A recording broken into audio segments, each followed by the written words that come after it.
All right, let's dive into Surah Yasin. Oh, yeah, one of the most well-known chapters. Yeah. Definitely. And you sent over this YouTube video with a really powerful recitation. So today, instead of going super deep into theology, let's focus on the stories, the images it uses, all those themes that come up.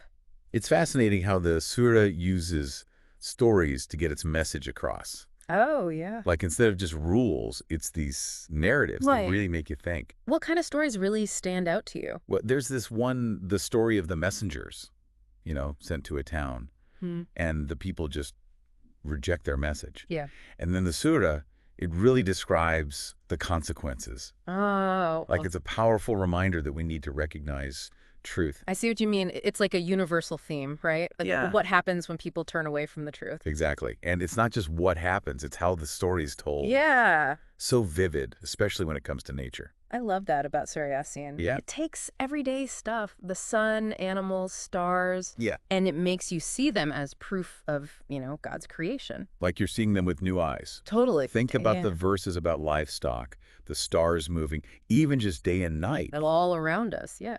But the surah makes us see the awe, the power behind it all. It's easy to take those things for granted. It is. I feel like the surah is saying, wake up, pay attention. It's a call to see the signs, Signs. Yeah, embedded in creation.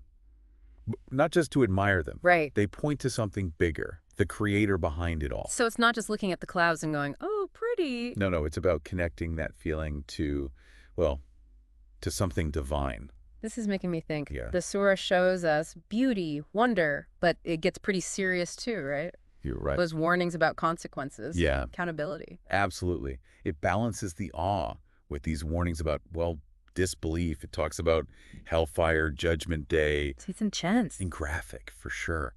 Is the surah just trying to scare people, though? I don't think so. It's not about fear, really. Yeah. It's about making us think about our choices.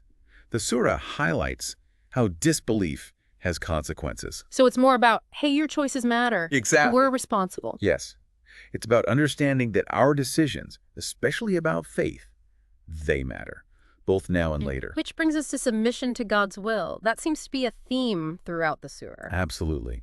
Recognizing God's power, following his guidance, that's key. There's that phrase, this is the straight path. Right. Repeated so many times. Like a signpost, showing the way. What does it actually mean, though?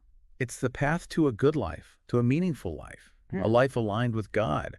And the warnings, the consequences, those are like, guardrails. Keeping us on track. Exactly. The surah blends so much. The awe, the warnings, the call to submit.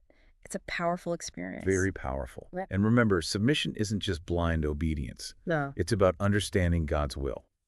That takes thought, reflection. Which makes me think of the part about resurrection. It really goes into detail about what happens. It does, especially when the disbelievers are being questioned. Like when they say, who's going to revive bones when they've decayed? Right. They're skeptical. Totally. It's like they're challenging the whole idea of life after death. They are. But the answer they get emphasizes God's power. If he can create life, he can bring it back. It's not just saying believe this. It's engaging with the doubters. Answering their tough questions. And it connects resurrection to how we live right now. Yes, that's important. Okay. Resurrection is central to Islam.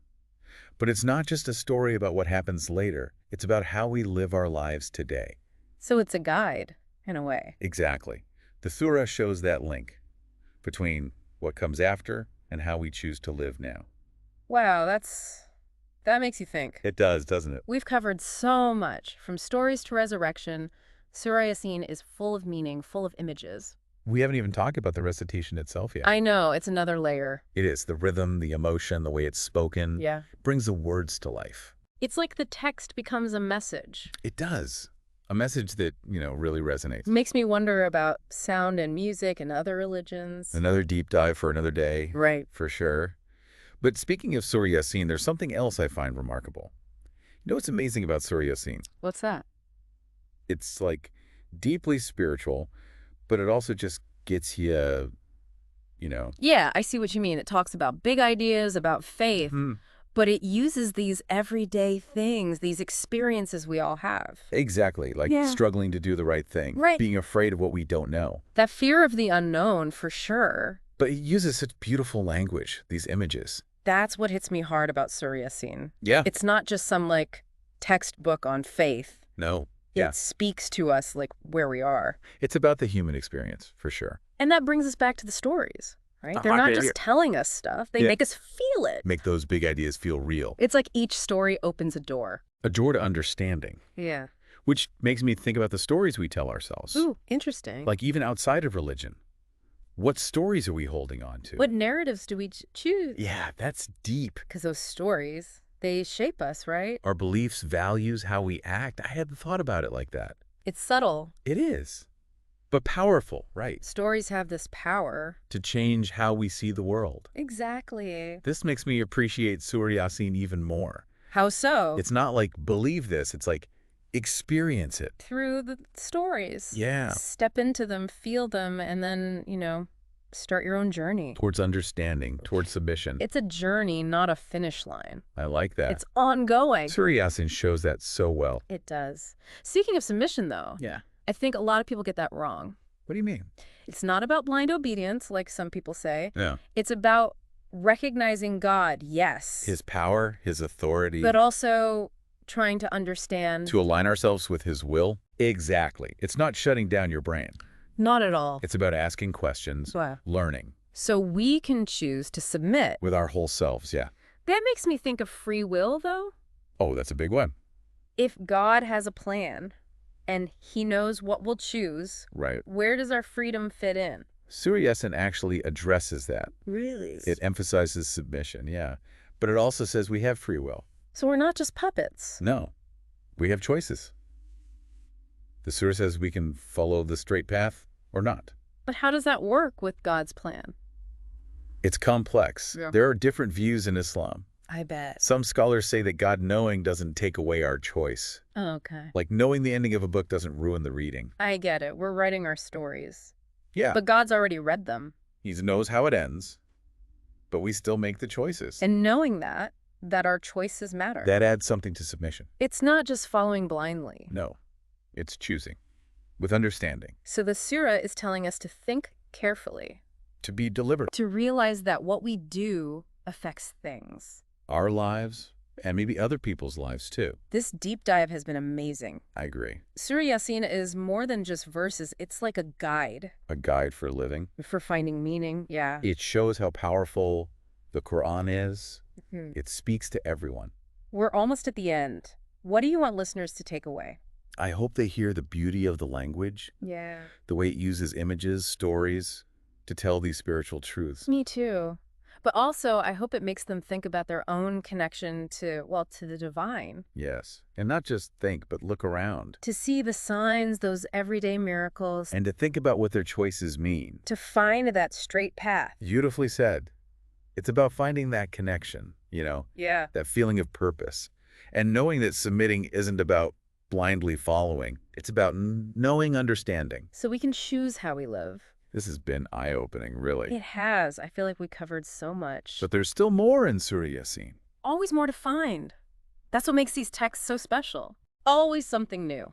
It's a journey, never ending.